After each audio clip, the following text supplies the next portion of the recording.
Good evening and welcome to the Writer's Block.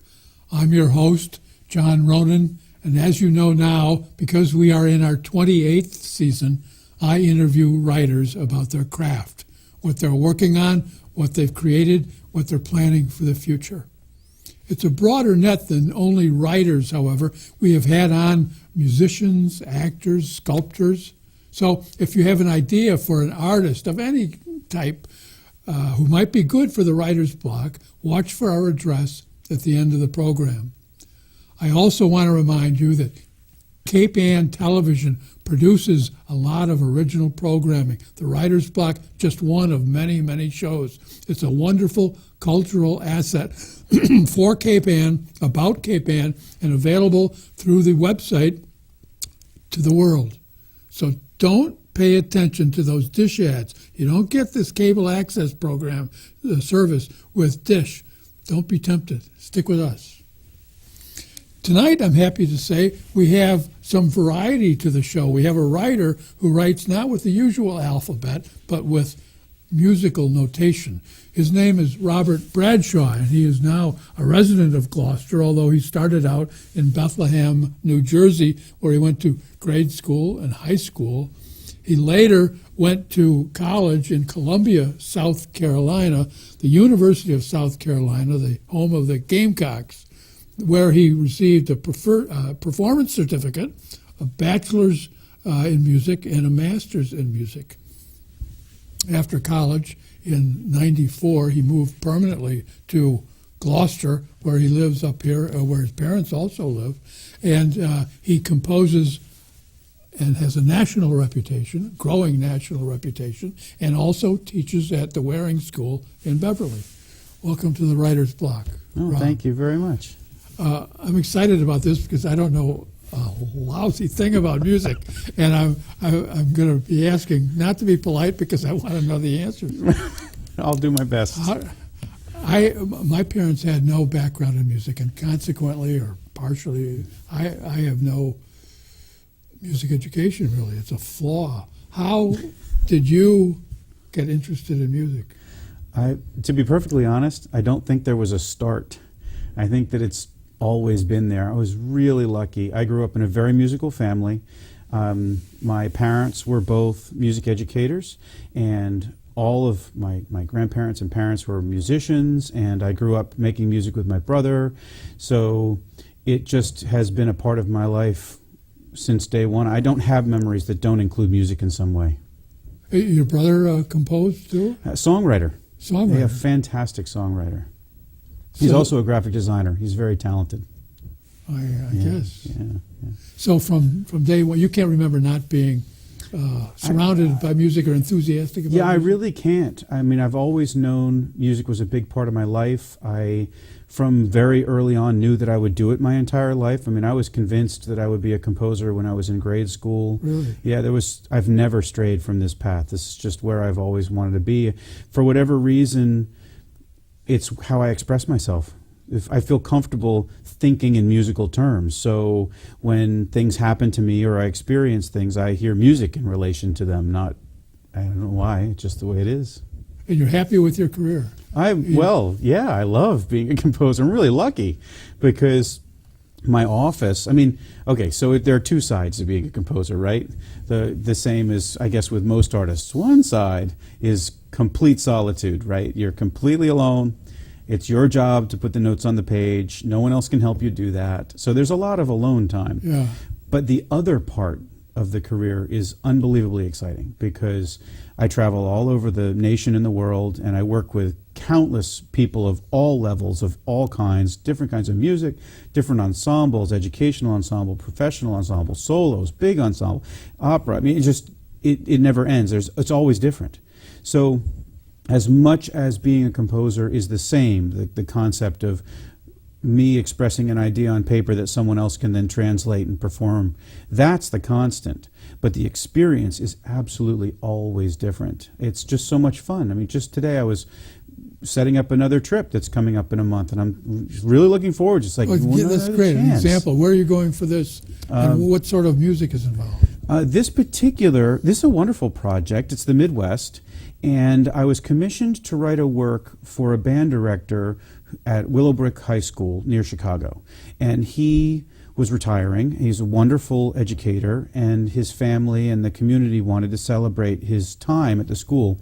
And so they commissioned a work for me that included everyone in their program. So we're talking about a very large band, but also the chorus was a part of it, and string players from the orchestra played, and then there was the marching band percussion, and then alumni came back to play, and offstage ensembles and around. So that's a lot of arranging there. It was enormous. Well, it was also electroacoustic, so it included pre-recorded sounds that were played during, and it was a very big project. Oh. And in order to make it happen, they created a consortium, which is really common in composing, where many different ensembles helped not only fund the work, but also guaranteed performances of the work. That way it would live on. It wouldn't just be this one moment that happened, and you get multiple performances. And this performance coming up 4 years after the premiere is the final one. It's the final piece of that puzzle. So it's really fun. It includes John Hagstrom playing the solo trumpet part from the Chicago Symphony, and we'll be going out and giving this piece one last hurrah here as part of the... I know the Chicago Symphony has a pretty good reputation. Pretty good. Yeah. It's great stuff. I love working with him. When I say you're a classical composer, Yes. is that accurate? Or is it complete? It's both accurate and completely not accurate. The complexity of those terms that we use to refer to music, they make sense in some ways. For example, the term classic is actually a period of music, like Romantic or Baroque or Renaissance. And the term classical sort of refers to that entire everything, but it doesn't really, especially because when we think of classical, we almost always think of an orchestra on stage. And although that's great, and I love writing for orchestra, I do it all the time, it's a much bigger world than that. It involves lots of different kinds of music. It doesn't have to sound like Beethoven to be classical music. In recent years, a lot of composers have been referring to themselves as writing art music, and I think that's not a really great term either, because I view songwriting as art too. I mean, there's no distinction between those in my world. So I'm not sure that there's really a term that accurately, I think classical's the best right now because the most people might understand it. But if I were to be introduced to someone as a classical composer, they're probably thinking Brahms or Beethoven, Mozart, and that's nothing like what my music sounds like. I think of classical the way it's used in popular language. Yeah. Anything that's not pop or jazz. Yeah. Sort of. That's an awfully big world. Yeah, it is. Yeah, it's a lot of different music. I mean, my influences are of many different styles of music, and they all pervade my music. They're all in the music. So there is an element of jazz, and there is an element of popular styles or rock and roll or things like that, or Latin music. That's all in there, and it makes my music, most often people refer to it as sounding American. Now, I'm not entirely sure what that means either, because America is a pretty big place with a lot of different kinds of music and a great, rich history of making music. So I don't think that may be that accurate either, except maybe here in America we're so steeped in all of these different cultures that makes our music different in some way. As soon as you said America, I thought of Copeland. Sure. I know everyone does. Everybody, yeah. Unfortunately, his music sounds nothing like what everyone thinks that time period. If you were to go back to the time period of that sort of cowboyish sound, it didn't sound anything like Copeland, that's for sure. If you get a proposal from someone, yes, New York or Chicago, Midwest, and they have concepts that are maybe not what you would think of first to do. Sure. Are you open to that? Is it necessary to be open to that, or do you have ideas about what music should that's a really good question. It's different for every composer. There are plenty of composers that run with the idea that it's all about expressing your inner thought or inner self, and it's only about what your ideas are. My world isn't like that. I decided really early on in my career that I was not writing music for me. I have the music. I mean, it's with me all of the time. There's never a time I'm without it. So if I'm writing music for other people, then I have to be open to what they know and what they hear and their experiences. So I let that inform my music. And I think that all classical, whatever classical is, composers have always done that. I mean, every major composer we could name visited some place, was inspired by the music of that place, and then wrote music like it. So I don't think I'm doing anything unique. I just think I'm really open to it. I like the idea.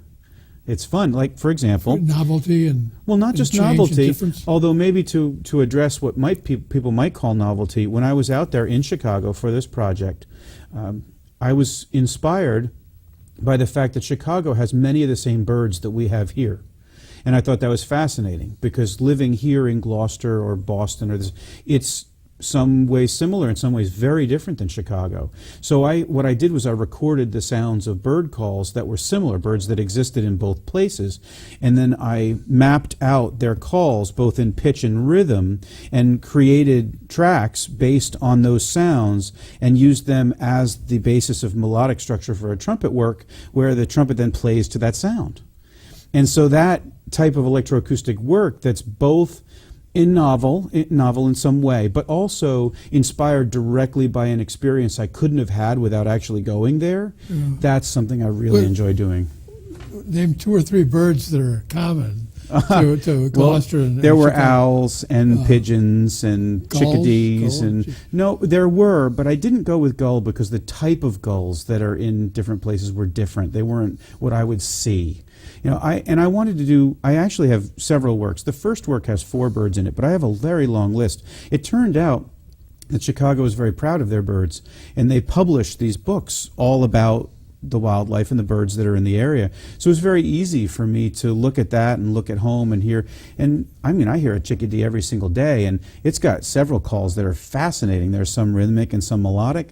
So that just worked very nicely to create a melody for the trumpet to play, but also to create a rhythm for its accompaniment.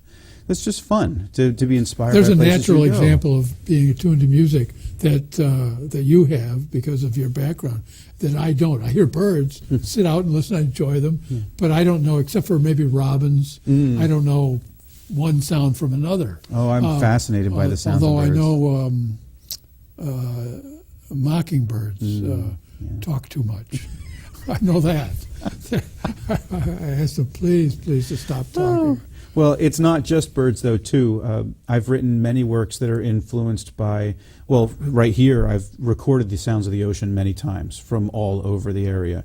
A couple of years ago, I did a project at Cape Ann Museum where I intentionally went places and represented sounds that I was familiar with throughout my life living here and brought them into the concert hall. But cars, machinery. I've been to the waterfront and record the sounds of machines, of fish factories and things, and the ice factory, and then used that as a basis for the music that I've written. If we say the word noise, is that a misrepresentation of reality and simply a lack of understanding of what we're listening to? I think very often it is. I think that noise can be anything. For example, I teach students, a lot of young students, and introduce them to what we're talking about here, classical music. And you know the first reaction, right? It's, oh, do I have to really listen to that? You know, if they're listening to pop music. But they very quickly come to like it. I've never had a class that didn't. And I've learned over time that we're teaching ourselves all the time. You know, someone listens to a pop tune, they like it, they don't just listen to a new pop tune, they buy every song by that artist. Yeah. You know, they listen to the original one 50 times. That's right. Yeah. You know, they're, so in actual fact, it's their music learning. They're teaching themselves to listen to that. And they make certain neural pathways that make them enjoy that kind of music. So when they hear something really different, it really is noise. They don't have the listening skills to hear something else. So I think that with music, with sounds around us, with our use of the word noise, I think often is that we're not paying attention to the parts that we could connect to. And I think that there's an awful lot of things around us that produce music that we don't notice. For example, one of my favorite things to do, I haven't done it recently, but when the kids were little, my kids were little, we used to do it all the time. So whenever it rained, we turn on the windshield wipers, and windshield wipers don't typically just go thump, thump, thump. They have a rhythm, right, because they're flapping and stuff, and it could be like thump, thump, thump. And everyone in the car would then make a rhythm to go along with the windshield wipers because that's music. It's fun to do that. We hear it, but you have to notice it. And we are a society now where even the music we're supposed to be listening to is background, right? We put on our earbuds and we walk around and it's like the soundtrack to our lives. But if we're not focusing on it, we're not developing the skill to really listen to it and learn from it. And I think that goes to, if we're doing that with our music, are we paying attention to the sounds around us as much as maybe we could? And if you're plugged in, are you Are not you even listening hearing to other them? people? True. You're not listening to language. Well, I love language. There are many composers who have worked with language, and I certainly have too.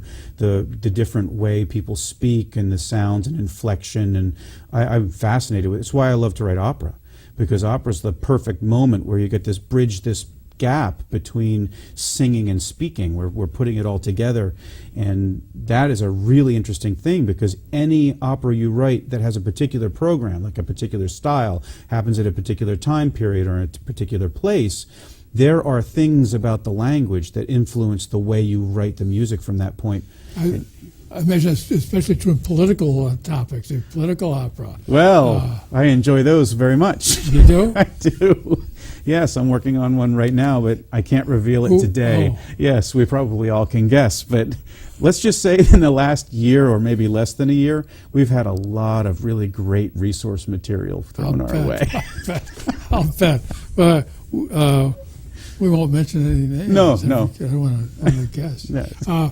You mentioned something earlier I want to touch on again. You said you've been influenced by many types of music. Yes. Say Latin or jazz. But can you name in 3 or 4 fields 3 or 4 representative artists who have influenced you, either as performers or composers, lyricists? Yeah. I think that I don't know that I could do that. And here's the reason why. Because there are 2 parts to the music learning. The first part are the people who directly influence me, that I could never get away from, whether I wanted to or not. For example, my mother and my work with her as an elementary school singer, or my grandfather as a jazz guitarist, or my mentor during college as a classical orchestral composer. These people and my experience with them inform every moment of my writing. There's never a time I write when I don't hear their voices. And I don't mean in a negative way. I mean they were such a part of my learning that our conversations continue whether or not they're with me. I know the things they were thinking, I know the way we interacted, and they really impact the way I write. But on the other side, the side you're asking for, which is a very important part of composing, you have to experience. You have no choice but to experience. And it's something I work with my students all the time. And in its most basic form, like you're asking, and I would be, for example, I want to write a particular style of music. And I've listened to 5 pieces in that style of music. No matter what I do, when I produce my next piece of music, I will be able to hear those 5 influences, very clearly. So in order to move past, like what you're asking about, the only way to move past it is to listen to hundreds of pieces and to not ascribe so much importance to one that this piece is key. Because if that piece is key, then it will show up in the music that you're writing as a dominant force, more important, and I'll be able to tell. So, yes, in my life, I couldn't really point to them like that because I've spent so much time making sure I don't have them. I could point, however, to certain composers or pieces in the past that I've not been able to turn off. They've been so influential that I can't ignore them. A great example of that for me would be Stravinsky. Stravinsky is a composer extraordinaire. I don't even, when I listen to his music, I am so transported and so no longer just me. I'm part of that experience that there's no way to separate from that until the music is off. And so there, I know that feeling do occasionally. you? Yes. Yeah. I don't have a strong music background. I've occasionally sat down and said, well, I'm going to listen to Beethoven's Fifth Symphony. Right, yeah. And after I put it on, and I think of the Fifth Symphony as very extremely well known, I put it on, and after about 3 or 4 bars, I feel I'm doing something important. Yeah, that's I'm right. I'm not just That's saying right. I'm making myself listen to some damn music That's right. because my background's terrible. I'm doing something Yes. important. Oh, and not only, I can't turn it off. Yeah. Yeah. I mean, I don't need to listen to music to hear it. I mean, it's part of our skill, right? The same as writing. It's so in there. I mean, I can hear the pieces, but there's something different about putting it on and experiencing it in the space, those vibrations in the air, and it's really a lovely experience to just let it wash over and just be transported to this different place. And I mean, there are so many composers and so many pieces and so many styles at this point. It's just too much. And it's too much. It's an ocean, and it's hard to pick. There's just not. And I wouldn't want to pick because I don't want to focus myself on it. I don't want to say that this is more important than that because they all have something to learn from. This question would be a little simpler. When you get you make an arrangement with somebody to compose, how often do you simply compose, send out the score? How often do you also conduct, and how often do you also perform? Yeah, it's pretty even between all of that, except for the performing part. That one I'll address first because it's actually been kind of a sticking point in my career. Very frustrating, actually. And that is, when I perform my own works, almost always the comments have to do with my performance. It's almost as if the piece exists separate, like it's happened more than I could possibly say. So you shy away? I do. I really try. Your instruments, by the way, I don't know if we said that on the air, are bass and trumpet. Yeah, and I love to play. I mean, I've played a lot of other instruments too, but those are the two primary instruments. It's trouble, and I don't want that. I want, I don't. I understand. Yeah, so I try and avoid that as much as possible. Conducting, that happens more often than I think it's going to happen. In other words, I'll have a piece commissioned, be brought out for the performance, and then someone will say, "And we'd like you to conduct it." And sometimes it's part of the commission, it's part of the process, but very often it isn't. Very often they'll ask me to take a rehearsal, and I'll rehearse it, and then, well, why don't you conduct the performance tomorrow? And that's a challenge, as a matter of fact, because the thought process of conducting is different than the thought process of composing. But you do get another chance to shape. Oh, I love it. And I'm sure you've listened to your own pieces played by and shaped by another conductor, and you think, I don't know. Maybe, maybe not. You'd be surprised at how I'm not concerned about that. Most composers really panic. Oh, no, it doesn't sound like I intended. Oh, this is a disaster. I really firmly believe my job is on this side of the music stand. I've created the idea, I put it on the stand, you interpret. And if you're not interpreting it the way I wanted it to be interpreted, then I really firmly believe that I may have made a mistake. Something wrong with my notation's a little sloppy? Yeah, something I did might not be the right thing. Or I didn't take into account something that's different about culturally or, of that area that makes them think of something differently than I would have, which only informs a better writing the next time. Yeah. I can't remember many performances I've cringed through. Most of the time, to be honest, and I really am being honest here, I'm not an orchestra. I will never be a trio. I'm a guy. There's nothing more than that. So that means without them doing it, it doesn't exist. So I better be happy. I better be really happy, because if they weren't playing it, that piece is on a shelf. It always amazes me when I see plays that I've read, or I've seen in a couple instances plays that I wrote, how much variety and room there is within the words. I'm sure the experience is the same in music. It's just you can take the same piece or the same play with a different set of people, and it has different meaning. I mean, almost can be different, radically completely different. But I like that. And I actually do it when I conduct. I try and conduct pieces different ways. I really want that, as a matter of fact. See, this is one of my biggest issues with composing. In the 20th century, we had this huge breakdown where composers were too smart for other people or whatever, and, and I'm smarter than you. If you don't like my music, you don't understand it, that kind of attitude. I really believe, I mean, you brought up Beethoven. Now, no one is more precise in their score than Beethoven. I mean, it's very precise. He labored over them. And yet every interpretation is different, which means what performers bring to the table is vital. If Beethoven is okay with all of these interpretations and living in the music how it evolves, I feel like I should be too. I think that those conductors and those performers, if they play my piece differently because of their experience, then they're bringing something to my piece I never could have brought to. Yeah. It's valuable. I'm only a piece of the puzzle. I'm not the whole puzzle. Good. Yeah. I've found at different times in my life a little humility goes a long way. Oh, yeah, that's true too. So I want to mention, because we're getting down to the end of the half hour, a project that you and I are both involved in. You have been good enough to set to music a poem of mine about Gloucester, Yes. Good Harbor Home, Anthem for Gloucester, and that, it appears, is going to be performed in, according to our airtime, just a couple of weeks by the Salem Philharmonic. That's very exciting. February 4. Is that the date? I think that's the date. Oh, I didn't know the date, so now I know something. I think that's the date. Now, we're recording earlier, so that could change, but I believe it's February 4. That's exciting. Salem Philharmonic. Wow. Can you tell us about that score? Well, absolutely.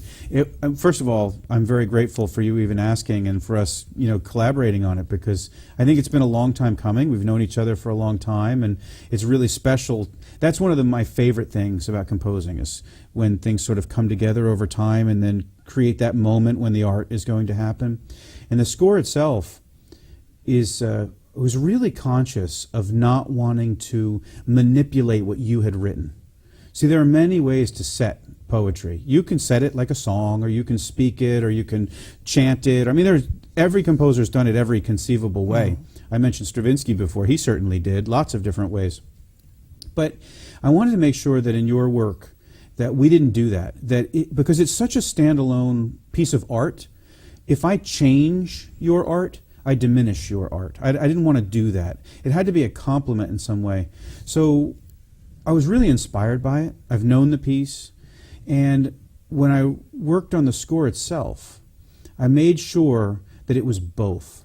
So the piece, as it works, starts with a very long musical introduction that is intended to separate the audience from the normal daily thing. So we're not jumping right into your poem, because that's too much. That's oh, now there's music, oh, now there's speaking. It's divided thought. And I think you mentioned it's about 4 minutes? Or a bit longer than 5? that. Yeah, it's more like 10. The opening. Well, no, the opening is about 4 minutes. Yeah. Yes, yeah. About a third of the piece, I would say, is somewhere in there.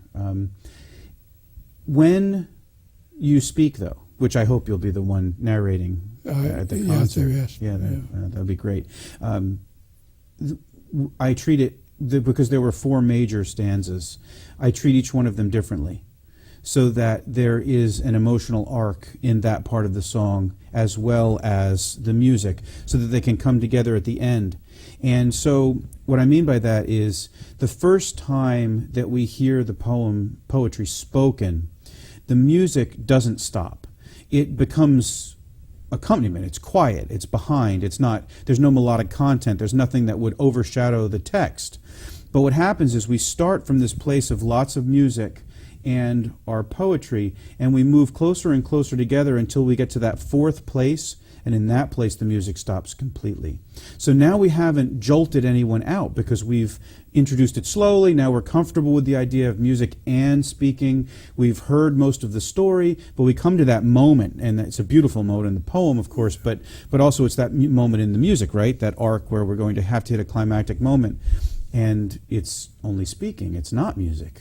I can't wait to tell you the truth. And I love talking about the idea of how music and words join. And similar to in a play, how the set is going to speak to the thematic content of the words.